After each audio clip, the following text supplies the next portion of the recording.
essa parte é uma parte bem interessante, porque como é que ele se sente em beira de quadra? Como lidar com as crianças, considerando que ele trabalha com várias categorias, desde o sub-9 até o sub-17, se eu não estou enganado. Então, como é que é trabalhar a beira de quadra sobre o momento que tem que falar mais ríspido, a hora de passar a mão na cabeça? Ele comenta lá. Bom vídeo lá, galera. Valeu. Agora eu quero entrar num ponto muito bacana e de cunho extremamente pessoal, cara. Trabalho de beira de quadra ou de beira de campo, né? Eu quero perguntar para ti como é que foi a transição do futebol para o futsal e tal, mas acho que ainda não, e se não tiver esse espaço também não tem muito problema não. Lacal, vou te fazer a pergunta de beira, mas tu usa beira de quadra e beira de campo, pode ser? Pode ser. Meu amigo, como é que foi pra ti? Era exatamente isso, porque eu convivi contigo na época de quadra, né, tal. E cara, quero te fazer algumas perguntas aí, tu pode definir a forma da resposta, tá? Eu quero que tu responda pra mim como é que é a beira de quadra ou beira de campo, como é que ele dá com frustração e alegria de criança, tá? Como é que é definir o que se fala num tempo, na hora que o time está perdendo, intervalo de jogo, final de jogo, frustração, alegria, porque às vezes o time adversário pede um tempo faltando 2 minutos, teu time está ganhando 3-0 e a criançada tá bombando e tu sabe que tem que segurar o coração para poder organizar ali bonitinho. Então, como é que ele dá com toda essa relação? E por último, eu quero que tu fale para mim a relação com os pais. Porque a gente sabe que tem pais que defendem só o esporte, tem pais que defendem a modalidade, mas defendem mais o fato de estudar. A gente sabe muito bem que tem casos de pais que proíbem a criança de jogar, às vezes, o esporte, porque as notas estão indo mal e tal. Então, eu quero que tu fale tudo de beira de quadra, beira de campo, e depois a relação com os pais, por favor. Vamos lá. A beira de quadra e a beira de campo é praticamente igual, né? Tu estás ali para tentar dar o suporte para os alunos, né, para os atletas. Então, como eu comecei a trabalhar com escolinha, a cobrança era quase mínima, né? A escolinha era mais relaxado, era mais brincadeira, era mais para eles tomar o gosto pelo futebol de campo, né? Eu conhecia as escolinhas, então a gente poderia fazer esse trabalho bem leve, bem tranquilo, sem cobrança, né? Então a gente tinha sempre ali, fazia um peneirão, aparecia 60, 70, ficava com uns 20 e pouco, e depois, durante os campeonatos, que era torneio mais de escolinha, tu ia mais ou menos fazendo o trabalho de gosto pela coisa, né? Não era sem cobrança nenhuma. A partir do momento que eu passei o futebol de salão... Ô, Lacal, qual foi a base mais baixa que tu começou? Sub-9. Sub-9, tá. Sub-9. Então, aí quando tu passa pro futebol de salão dentro do catarinense, que eu sempre trabalhei ali, o futebol de salão é mais competição, né? O futebol de salão a gente tem a parte das escolinhas e a parte da competição. Quando tu passa pela parte das escolinhas, tanto futebol de campo como futebol de salão, tu não tem tanta cobrança. Tu tem mais que eles tornem gosto pela coisa, ensinam o fundamento básico, que eles aprendem a dominar uma bola, chutar, cabecear. Isso tu vai trabalhar numa escolinha para que eles façam a base do fundamento. Quando tu passa por uma categoria de base de treinamento, que era o sub-9 que a gente tinha na época, o sub-11, sub-13, tu começa a ter um pouquinho mais de cobrança, porque ali os alunos já estão selecionam como os melhores, né? Então o teu trabalho já muda. Teu trabalho, além de trabalhar com os fundamentos, tu começa a trabalhar com a parte tática e tu começa a ter uma cobrança um pouquinho maior, né? Então são passos que tu vai crescendo dentro de escolinha, competição de base bem menor, competição de base um pouquinho maior, um pouquinho mais de cobrança, só que sempre tem um lado que, como eu te falei antes, a gente não pode fazer muita cobrança, principalmente nesses guri pequeno. A gente teve vários exemplos de alunos que começaram com 9 anos, com 12 anos já não queriam mais ver futebol salão, não queriam ver mais competição, eu não quero mais fazer isso, não é o que eu quero, blá, blá, blá. Por quê? Porque foram muito cobrados lá atrás, né? Então aquela parte de beira de campo, se tu fizer uma cobrança... É claro que às vezes tu tá querendo ganhar o jogo, tu tá a flor da pele, vai ter o berro, vai ter o grito, vai ter o próprio o treinador sai um pouquinho do controle. Não vou dizer que não, eu diversas vezes fui expulso por N motivos, às vezes certo, às vezes errado, mas a gente tem que controlar para ter o quê? O equilíbrio de tu estar trabalhando com um treinamento, com a competição em si, e ao mesmo tempo tu tem que trabalhar com a criança, né? com o atleta em si. Porque ali tem uma criança, querendo ou não, até os 12, 13 anos, é uma criança que está em evolução, é uma criança que está querendo, às vezes está muito ali porque está com os amiguinhos, né? Até joga bem, mas está ali por causa que os amigos estão tudo ali, não tem muito interesse.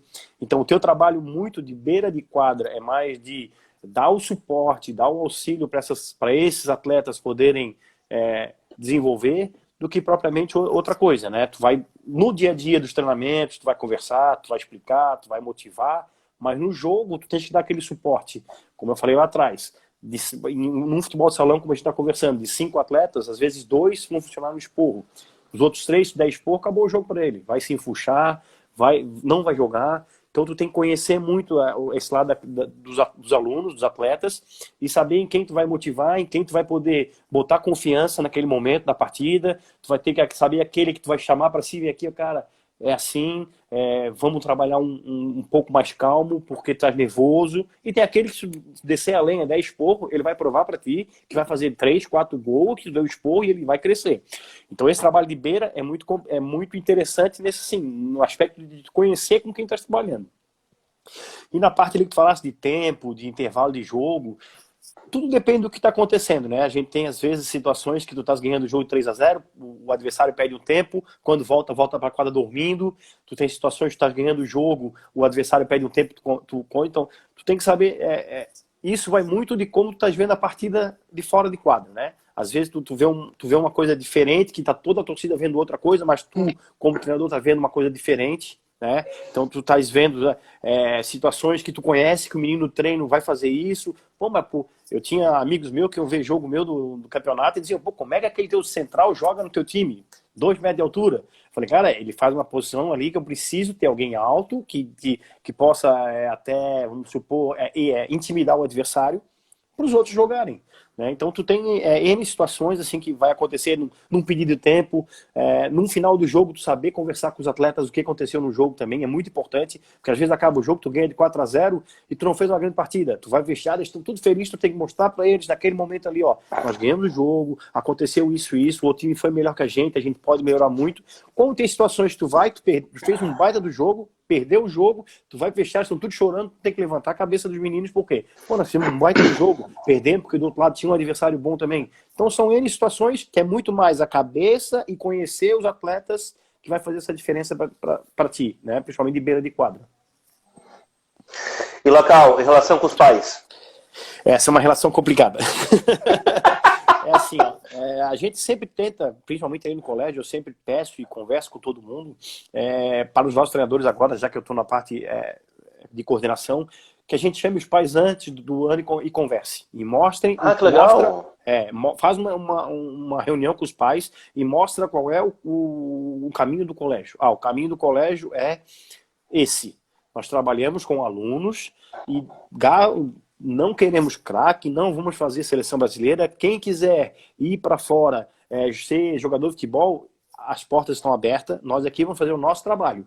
Né? Então, nosso trabalho é trabalhar a cabeça do aluno, fazer ele gostar do esporte, fazer ele ter amizade ali dentro. Então, a gente vai galgando. E quando eu era treinador na época, eu já me lembro que eu me reunia muito com os pais, conversava muito por esse lado. Não ter cobrança excessiva. Existia muitas cobranças excessivas. Né? A gente sabe disso, eu quero ganhar, eu quero isso, eu quero aquilo, e papapá. E a partir do momento que isso começa a ter uma cobrança, passa para casa, aí chega em casa, o pai cobra do menino, aí de repente o menino não quer mais vir jogar. Então, como eu te falei antigamente, eu tive N situações de alunos que estavam jogando em outros times e desistiram de jogar. Chegava no colégio, meus amigos estão aqui, eu posso bater uma bolinha, não quero mais... Não, claro. E voltava a ter a vontade de jogar, porque parava um pouquinho a cobrança, né? Então a gente tem algumas situações em outras equipes que a cobrança é muito grande, às vezes, para que com 9 anos já seja campeão estadual, com 9 anos já seja o melhor artilheiro da competição, com isso, aquilo. E eu acho que isso é muito cedo para o aluno, para o atleta absorver. Desses, talvez, 200 atletas de futebol de salão sub-9 que existe em Santa Catarina, talvez 2, 3 vão para frente, o resto vai morrer na muda, porque não aceita a cobrança, cansa de ter cobrança com 9 anos, eu tenho que ser o artilheiro, com 9 anos eu tenho que treinar todo dia.